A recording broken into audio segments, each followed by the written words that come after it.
She was 67 years old, and she was being thrown out of the only home she'd known for 40 years. Margaret stood on the curb, watching her son-in-law change the locks on what used to be her daughter's house. 2 suitcases sat at her feet. Everything else she owned was already inside, behind a door she could no longer open. He didn't look at her. Didn't apologize. Just worked the screwdriver with mechanical precision, his jaw set, his silence louder than any argument they'd ever had. The morning was cold. October wind cut through her cardigan, the kind of wind that felt personal, like it was searching for the exact place she was already broken. Neighbors walked past without stopping. Mrs. Chen from number 42 glanced over, then quickly looked away. Margaret understood. What do you say to a woman being erased in broad daylight? Her daughter Rachel wasn't even home. Working, probably. Or hiding. Margaret didn't know which would hurt more. 40 years. She'd moved in after her husband died, when Rachel was pregnant with her first. Paid rent every month. Helped raise 3 grandchildren. Cooked Sunday dinners. Fixed the garden wall when it collapsed. She'd poured her savings into this house, new roof, new boiler, that kitchen extension Rachel always wanted. She'd thought she was investing in family. In permanence. In a place where she mattered. She thought wrong. It had started 6 months ago when Rachel remarried. David was younger, ambitious, always talking about property value and market opportunities. He smiled when he spoke to Margaret, but his eyes did something else, calculated. Measured. Decided she was a problem that needed solving. The rent requests became more frequent. Then came the suggestion that maybe she should think about finding her own place. Then the suggestion became less polite. Then it became this. Standing on a curb with 2 suitcases and nowhere to go. Margaret's hands shook as she pulled the folded paper from her coat pocket. The deed. Signed 3 days ago in a solicitor's office that smelled like old books and desperation. £1. That's what the cottage had cost her. 1 single pound for a property in the Scottish Highlands that no one else wanted. The solicitor had been kind but direct.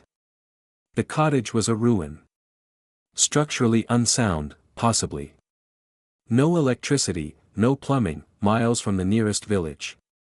The previous owner had died, though the paperwork was vague about when. It needed complete restoration. It might not even be habitable. But it was hers, if she wanted it. If she was desperate enough. She'd signed without seeing it. Without asking questions. Because what choice did she have? David finished with the locks. He pocketed the screwdriver, finally met her eyes. Rachel left your mail on the step, he said. His voice was flat. Transactional. Like she was a package being returned to sender. Margaret didn't respond. What was there to say? He went inside and closed the door. The new lock clicked into place with a sound that felt final. She stood there for another moment, staring at the house that had consumed the last piece of her life. The window boxes she'd planted were still blooming. Her geraniums. Her petunias. Still alive. Still beautiful. Still there. She wouldn't be. The taxi she'd called pulled up. The driver got out, looked at her suitcases, then at her face. He was young, maybe 30, with kind eyes that reminded her of her grandson. He didn't ask questions. Just loaded her bags into the trunk and opened the back door. Where to? He asked gently. Margaret looked at the deed again. The address was handwritten in faded ink. Braemar Cottage, Glen Affric, Inverness Shire. She'd looked it up on a map. 6 hours north. Middle of nowhere. End of the world. The train station, she said. As the taxi pulled away, she didn't look back. Couldn't. If she looked back, she might break completely, and she couldn't afford to break. Not yet. Not until she was somewhere no one could see. The countryside blurred past the window. Towns became villages, became empty fields. She tried to imagine what waited for her at the end of this journey. A ruin, the solicitor had said. But ruins could be rebuilt. She knew that better than anyone. She'd spent 30 years restoring old buildings with her husband. Stone by stone. Foundation to roof. They'd brought dead things back to life. Maybe she could do it one more time. The cottage had sold for £1. £1. That wasn't a price. That was a warning. If you enjoyed this story so far, hit that subscribe button and tap the like icon. It helps us share more incredible true stories like Margaret's. And drop a comment telling us where you're watching from. We love hearing from our community around the world.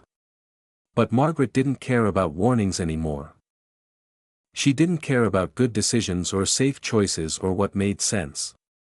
She cared about having a door she could lock from the inside. A place where no one could throw her out. A place that was hers, even if it was falling apart. The train ticket sat in her lap. Single journey. No return. She was 67 years old, and she'd just bought a house she'd never seen for £1. Everyone who knew would call her crazy. Maybe she was. But crazy felt better than invisible. And that cottage, whatever it was, whatever horrors it held, was the only thing in the world that wanted her. The train rocked north through the highlands, and Margaret pressed her forehead against the cold window, watching her reflection merge with the passing landscape. She looked old. When had that happened? When had the woman who could lift stone blocks and climb scaffolding in the rain become this tired stranger staring back at her? Her father had been a stone mason. Duncan Ross, built like the granite he worked with, hands permanently stained with mortar dust. He'd wanted sons. Got Margaret instead. So he'd taught her anyway, how to read stone, how to feel the grain, how to know which rocks would hold and which would crumble under pressure. She was 12 the first time she rebuilt a collapsed garden wall by herself. Her father had stood back, arms crossed, watching every stone she placed. When she finished, he'd walked the length of it, testing each joint with his rough hands. "It'll stand," he'd said. Coming from him, it was poetry. She met Thomas when she was 19. He was apprenticing with her father, learning the old techniques that were already dying out. Thomas had poet's hands and a builder's heart. He saw beauty in ruins, potential in wreckage. They married at 21 and spent the next 37 years bringing dead buildings back to life. They'd restored over 40 properties together. Crumbling manor houses. Forgotten chapels. Workers' cottages that had stood empty for generations. It was more than construction, it was archaeology, history, art. Thomas would handle the research, tracing property records and original blueprints. Margaret would read the bones of the structure, understanding how it had been built, how it had failed, how it could be saved. They were good. Better than good. Historic preservation societies knew their names. They'd won awards Margaret never cared about. The work was the reward. The moment when you stepped back and saw something broken made whole again. That was enough. Thomas died on a Tuesday. Heart attack in the garden, pruning roses. He was 63. She was 60.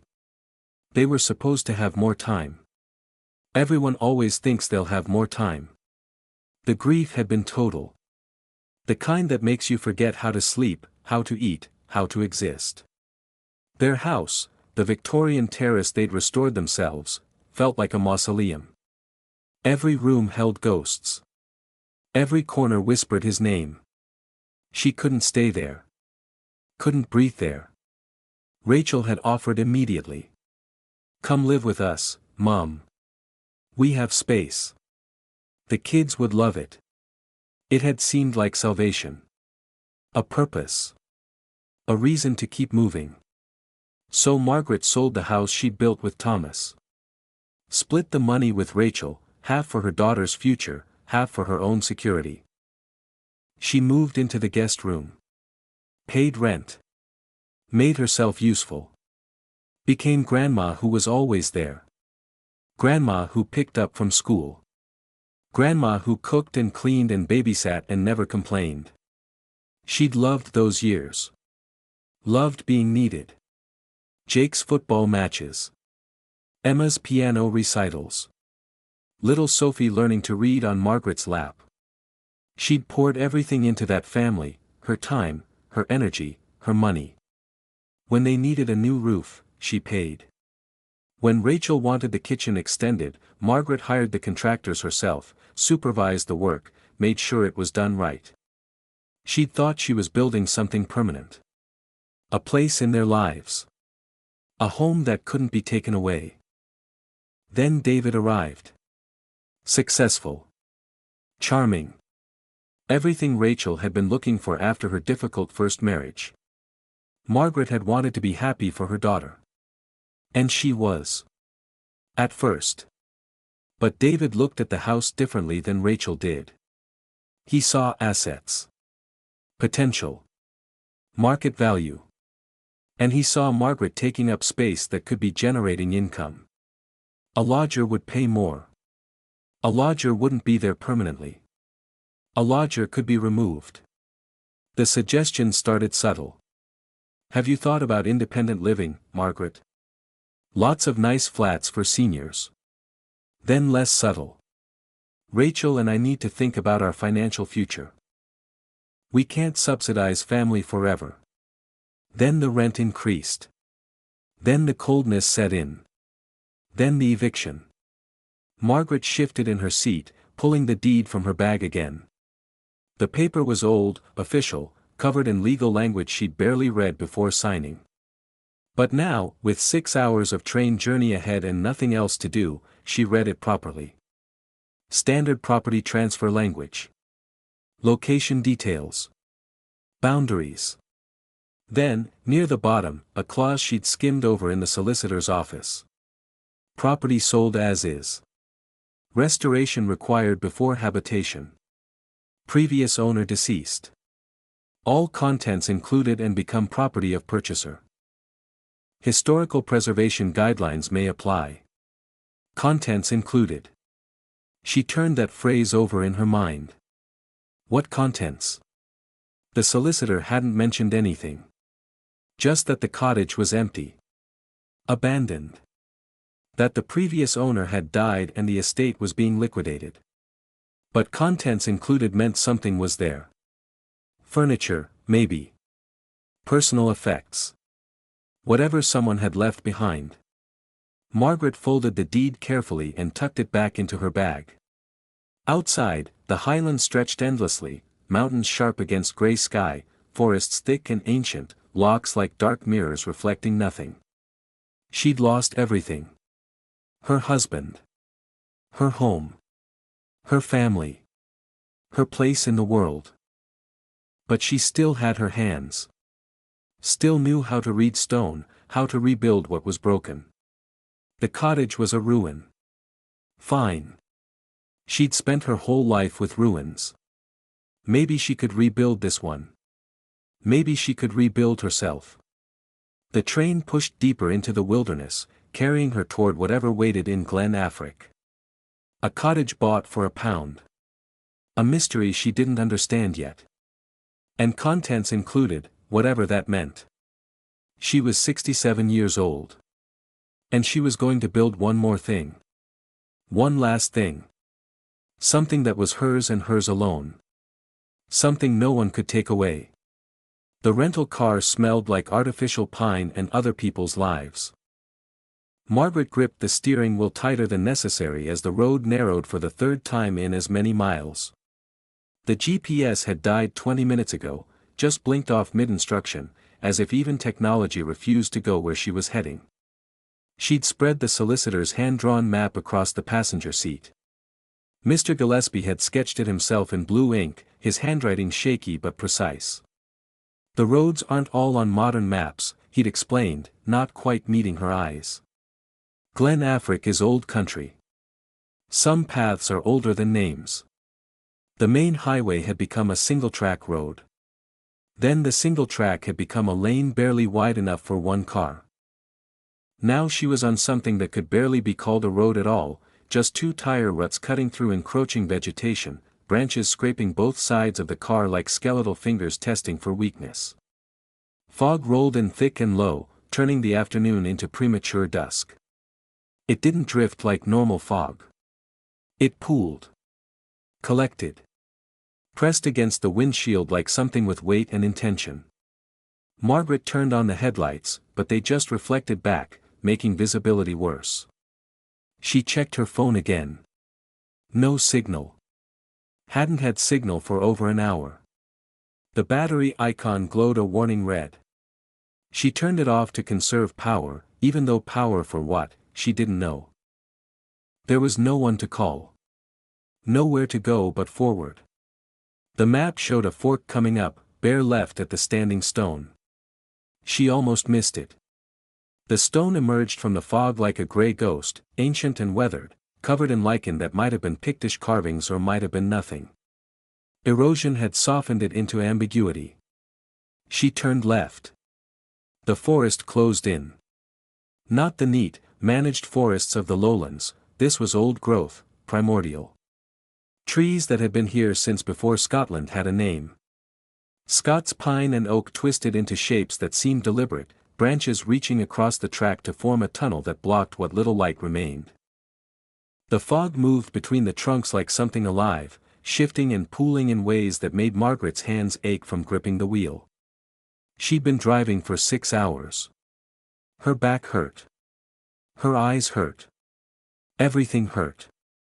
Part of her wanted to turn around, drive back to civilization, admit this was madness. But turn around to what? There was nothing behind her. Only this impossible road forward. The track deteriorated further. Potholes deep enough to swallow a tire. Exposed roots that scraped the undercarriage. Mud that sucked at the wheels. The car lurched and struggled, and Margaret prayed, actually prayed, that it wouldn't get stuck. Being stranded here, in this fog, in this silence, felt like a special kind of death. Then the trees opened up. Not gradually, suddenly, like a curtain pulled back. And there it was. Braemar Cottage. Margaret stopped the car and stared. The solicitor had called it a ruin. He'd undersold it. The building looked like it had been abandoned for generations. Stone walls thick enough to withstand centuries, but bleeding moss and lichen in shades of green that seemed too vivid, too alive. The roof had partially collapsed on one end, exposing blackened beams to the elements. Windows, 4 of them, were dark and empty, glass either broken or so filthy it might as well be. They looked like eye sockets. Dead eyes in a dead face. The cottage sat in a clearing surrounded by forest on 3 sides. Behind it, mountains rose into fog so thick their peaks disappeared into nothing. There was no other building visible. No neighbors. No road signs. No indication that humans had been here in decades. Except. Margaret's breath caught. Tire tracks. Fresh ones. Cut deep into the mud in front of the cottage. Not from months ago, from days. Maybe hours. The rain hadn't filled them yet. Someone had been here. Recently. Had driven right up to the door. She turned off the engine. The silence that followed was profound. Not peaceful, wrong. The kind of silence that makes you aware of your own heartbeat, your own breathing, the small animal sounds of your body surviving. No birds. No wind. Just fog and trees and that impossible quiet. Margaret sat in the car for a long moment, staring at those tire tracks. Her logical mind tried to explain them. Solicitor's office checking the property. Local council. Historical preservation people. But logic felt thin here, stretched over something it couldn't quite cover. She looked at the cottage again. Stone walls 2 feet thick. Built to last. Built to protect. Built by people who knew these mountains, who understood what it meant to survive in isolation. The structure was solid despite the decay, she could see that even from here. Good bones. That's what Thomas would have said. Good bones can save anything. The front door was wooden, oak probably, swollen with damp but still intact. Someone had nailed boards across it at some point, but the boards hung loose now, pried away. Recently pried. The same someone who'd left those tracks. Margaret's hands trembled as she reached for the door handle. She'd come 6 hours into nowhere. Bought a house for £1. Left behind everything and everyone. There was no reverse gear on this decision. Only forward. Only through. She stepped out into the fog. It wrapped around her immediately, cold and damp, smelling of earth and rot and something else, smoke, faint and old, like a fire extinguished long ago but never quite forgotten. The cottage waited. The tracks waited. Whatever was inside waited. Margaret picked up her suitcase and walked toward the door, her footsteps the only sound in all that vast silence. Every step closer made the cottage larger, more impossible, more real. This was hers now. This ruin. This mystery. This place that someone else had been visiting in secret. She reached the door, set down her suitcase, and pushed. The wood groaned but held. She pushed harder. Something inside shifted, resisted, then gave way with a sound like an exhale. The door swung open onto darkness. And Margaret, 67 years old and utterly alone, stepped across the threshold into whatever came next. The darkness inside was absolute. Margaret's flashlight cut through it like a blade, revealing the cottage in stuttering fragments. Dust hung in the air so thick she could taste it, centuries of abandonment compressed into a single breath that caught in her throat and made her cough. The beam swept left. Furniture emerged from shadow. A table. 2 chairs. All buried under layers of dust that looked like gray snow. Cobwebs stretched corner to corner, delicate architectural failures that trembled in the disturbed air. The smell was overwhelming, damp stone, yes, but also old smoke, rotted fabric, mouse droppings, and something else underneath it all. The smell of life interrupted. Of time frozen mid-moment. Margaret stepped further inside, her footsteps echoing on stone floors. The flashlight found more details. Broken pottery scattered near what must have been a kitchen area. Shattered teacups. A plate cracked perfectly in half. Not thrown, dropped. Abandoned mid-use. But nothing was looted. That struck her immediately. The furniture was intact.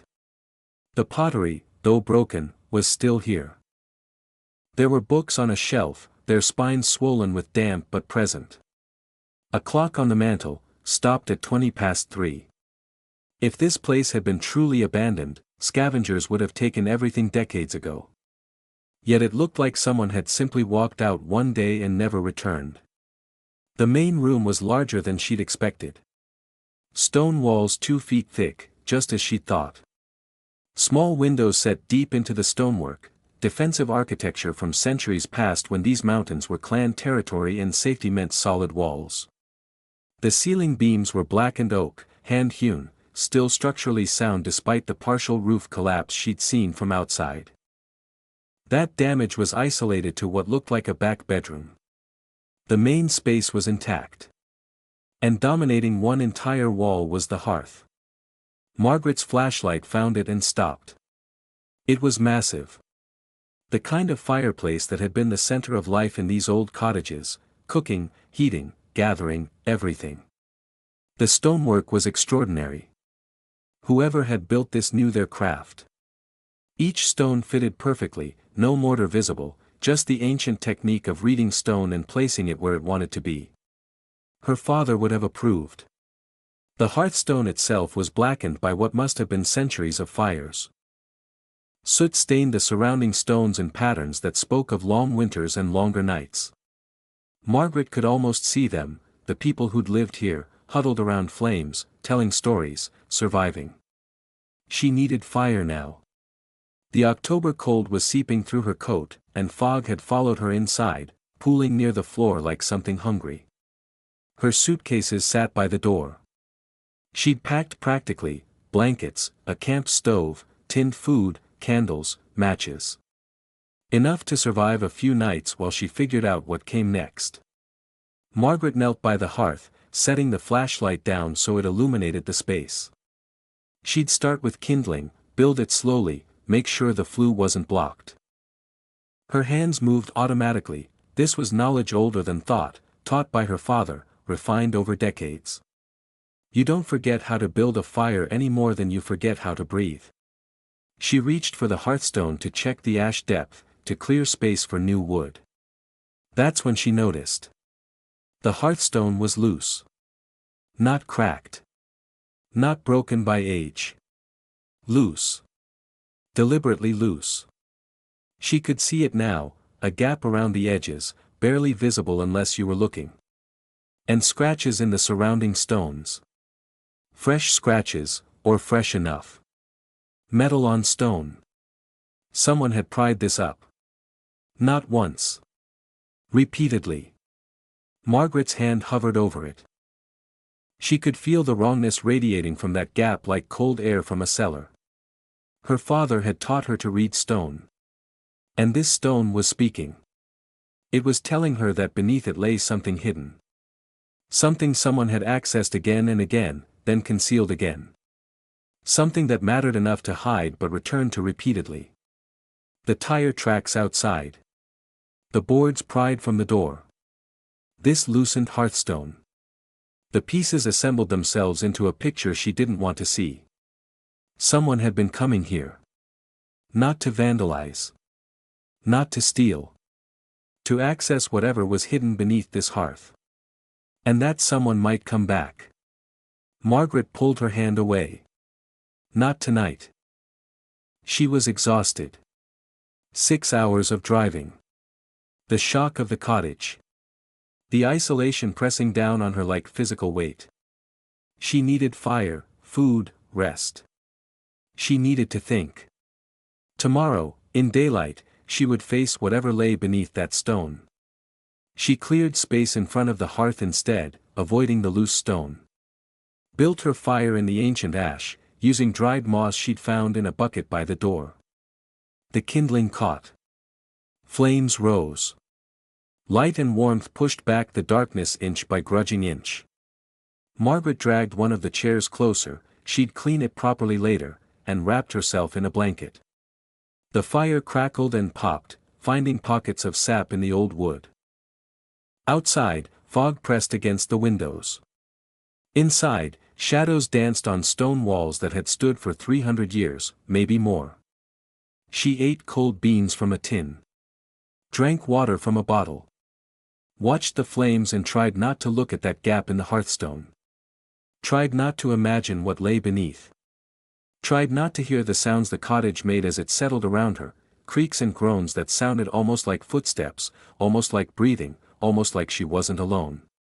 If this story has you hooked, hit that subscribe button and smash the like icon. It really helps us bring more mysteries like this to light.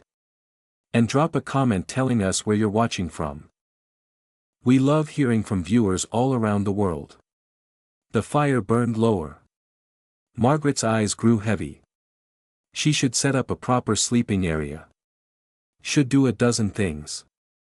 But exhaustion pulled at her like a riptide, and the warmth made her forget, just for a moment, how alone she was. She dozed in the chair, blanket wrapped tight, fire dying to embers. And beneath the hearthstone, whatever had been hidden there for decades continued waiting in the dark, patient, silent, and soon to be discovered. Morning arrived without fanfare, just gray light seeping through filthy windows, turning the cottage from black to merely dim. Margaret woke stiff and cold, the fire long dead, her neck screaming from sleeping upright in a chair built for people shorter than modern humans. She stood slowly, joints protesting, and assessed her new home in proper daylight. It was worse than she'd thought. Water damage bloomed across one wall in abstract patterns. The collapsed section of roof had let in years of rain, rotting floorboards in what must have been a bedroom. Plaster had fallen in chunks, exposing stone beneath. Mouse droppings were everywhere, on shelves, in corners, scattered across the floor like dark rice. The smell was stronger now, less mysterious and more simply foul. But the bones were good. Margaret could see that with a builder's eye. The stone walls were sound. The main beams hadn't rotted, that black staining was soot, not decay. The foundation was solid. The structure wanted to stand. That was more than she'd hoped for. She started with the most basic task, clearing space to exist. Opened the door to let in fresh air. Swept mouse droppings into a pile. Dragged the broken pottery into a corner. Made pathways through the chaos so she could move without tripping. That's when she started finding things. A pair of reading glasses on the windowsill, folded carefully, lenses surprisingly unbroken. Margaret picked them up. Women's glasses. Small, delicate frames. 1970s style, maybe early 80s. She set them down gently, feeling like an intruder. Near the chair she'd slept in, a chair positioned to face the hearth, she found a teacup. Floral pattern, bone china, sitting on a small side table. The tea had evaporated decades ago, leaving a brown ring at the bottom. But the cup sat perfectly centered on the table, as if someone had just set it down. As if they'd be back any moment to finish it. Margaret stared at that cup for a long time. Someone had been sitting here. Drinking tea. Facing the fire. And then what? Just left. Just walked away and never came back. She moved to the kitchen area, such as it was. A basin. A hand pump that produced nothing when she tried it, the well must have run dry or the pipes frozen. And on the wall, a calendar. March 1983. Someone had circled the 15th in red ink. Nothing else. Just that single date, marked like it mattered. March 1983. 43 years ago. But the deed said the previous owner had died and the property had been in estate limbo. The solicitor had been vague about dates. Previous owner deceased, he'd said.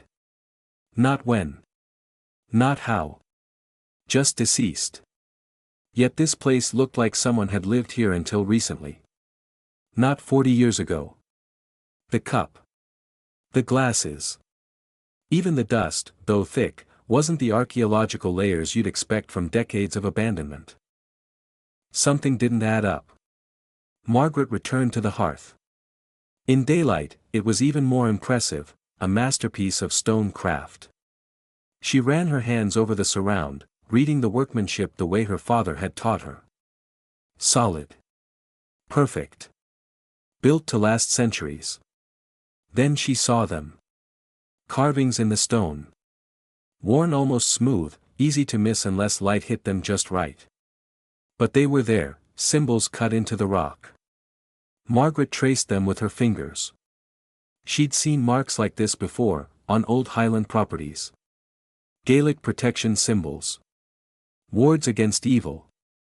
Against spirits. Against whatever the old people feared in these mountains. Why would you need protection marks on a hearth? The hearth was supposed to be safe, the heart of home, the center of life. You didn't ward the hearth unless you were afraid of something getting in. Or getting out. Margaret knelt and began clearing the ash from the firebox properly. Decades of accumulated char, layers compressed into a solid mass. She scooped it into a bucket, working methodically, trying not to think about those symbols, about that teacup, about how nothing here made sense. Her hands found something that wasn't ash. Paper fragments. Burned but not completely consumed. She lifted one carefully, it crumbled at the edges but held together enough to see writing. Neat cursive script in faded ink. A name, Eleanor. And part of another word, always remember. Margaret sat back on her heels. Someone had been burning letters. Or documents. Feeding them to the fire one by one, destroying records. Why? What needed to be hidden so badly it had to be burned? She sifted through more ash. Found more fragments. More names. Eleanor again. And another, Agnes. Written over and over in that same careful hand. Some fragments had dates, 1970s, early 80s. Right up to that circled date on the calendar. March 1983. The protection symbols stared down at her from the stone surround. The loose hearthstone she'd noticed last night seemed to pulse in her peripheral vision, demanding attention. And all around her, the cottage held its breath, walls thick enough to keep secrets, silence deep enough to bury truth. Margaret looked at the fragments in her palm. Eleanor. Agnes. Names burned deliberately. Hidden. But not quite destroyed. As if whoever burned them couldn't quite complete the erasure. Couldn't quite let go. She thought about the tire tracks outside. Someone coming here in secret. Someone who knew about this place. Someone who might know what these names meant, what was hidden beneath that hearthstone, why a cottage abandoned for 40 years still felt occupied. The morning light through the dirty windows made everything gray and uncertain. Margaret wrapped the paper fragments carefully in a handkerchief and tucked them into her pocket. Evidence. Of what, she didn't know yet. But evidence nonetheless. The cottage creaked around her. Old wood settling. Stone adjusting to temperature changes. Normal sounds. Probably normal sounds. Margaret stood and looked at the hearthstone again. That deliberate gap. Those fresh scratches. The secrets burning beneath ash for decades. Today. She would lift it today. Before night fell and her courage failed. Before whoever left those tire tracks came back. The cottage had stories to tell. And Margaret, who'd spent her life rebuilding ruins, was going to excavate every one of them. Even if those stories had been buried for a reason. Margaret couldn't wait anymore. The hearthstone had haunted her thoughts all morning, that deliberate gap whispering promises of answers. She found a crowbar in the collapsed bedroom, rusted but functional, and positioned it in the scratches she'd noticed the night before.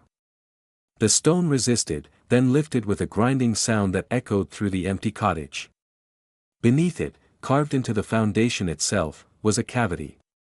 Deliberate. Carefully hidden. Inside sat a metal box wrapped in oilcloth, protected from the damp that had claimed everything else. Margaret's hands trembled as she lifted it out. It was heavy. Substantial. The kind of weight that suggested importance. She unwrapped the oilcloth slowly, almost reverently. The box was simple tin, latched but not locked. As if whoever hid it wanted it found eventually. Just not by everyone. Margaret opened it. Letters. Dozens of them, bundled with faded ribbon. The paper was yellowed but intact, covered in that same careful cursive she'd seen on the burned fragments. She lifted the first bundle. The top envelope read, "My dearest E." The return address simply said A. The date, April 1943.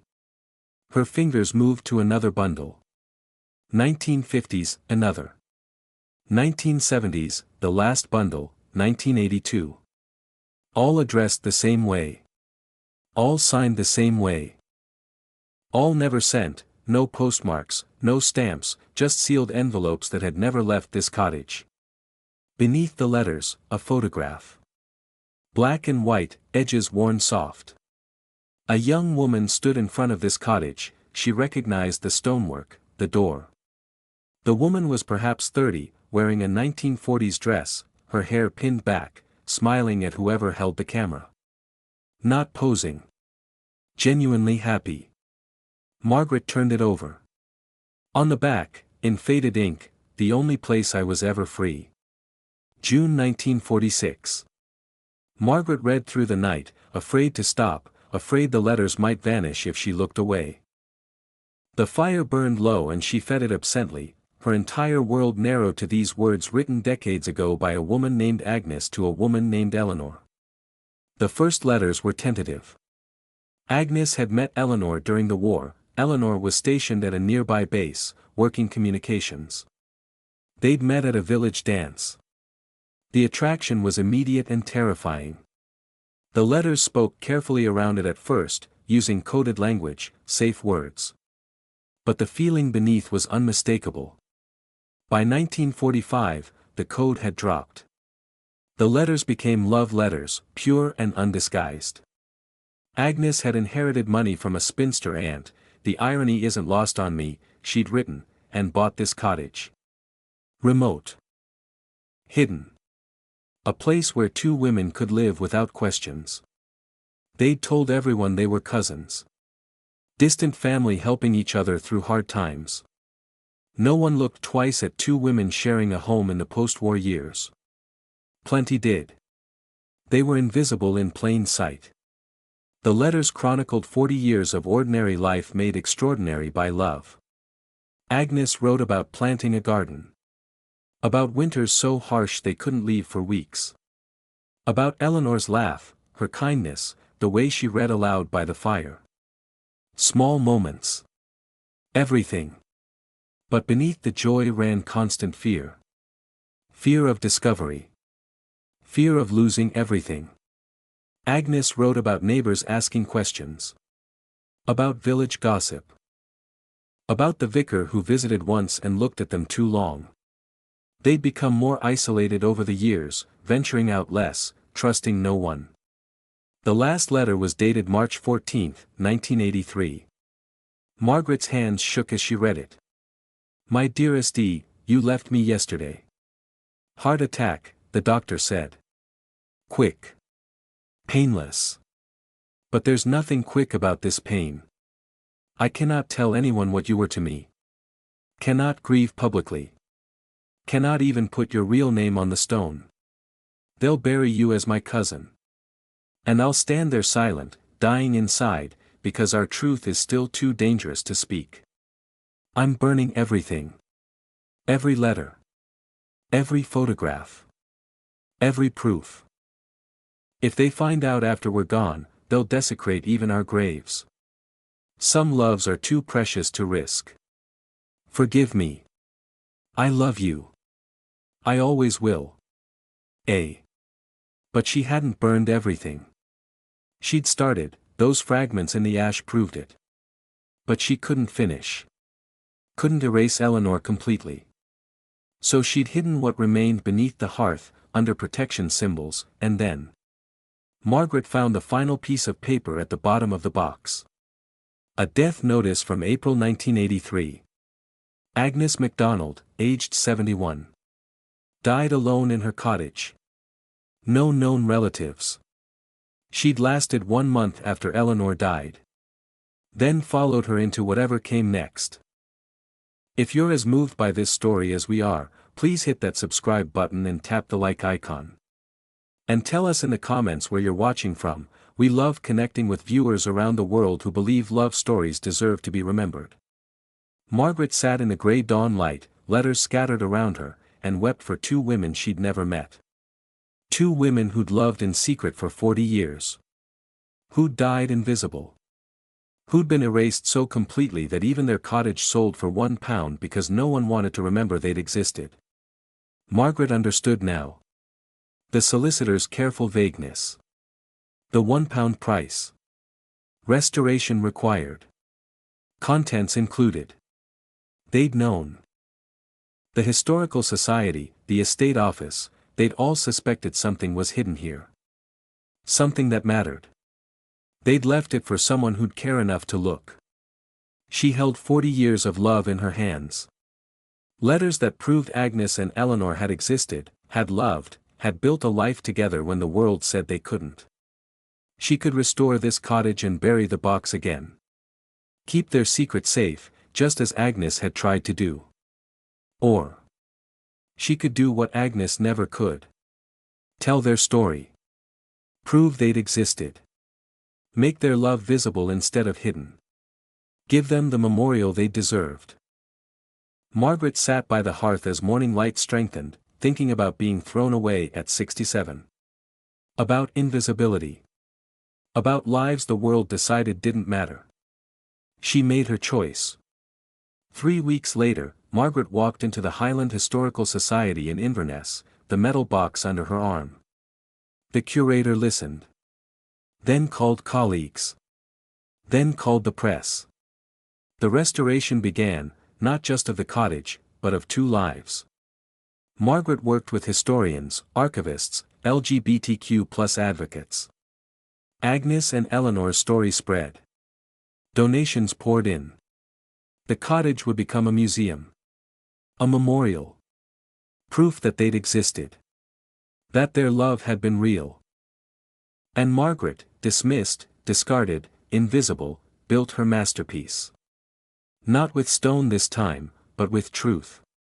She gave 2 women back their names. Their story. Their place in history. She was 67 years old. And she just made sure that some loves, at least, could never be erased again.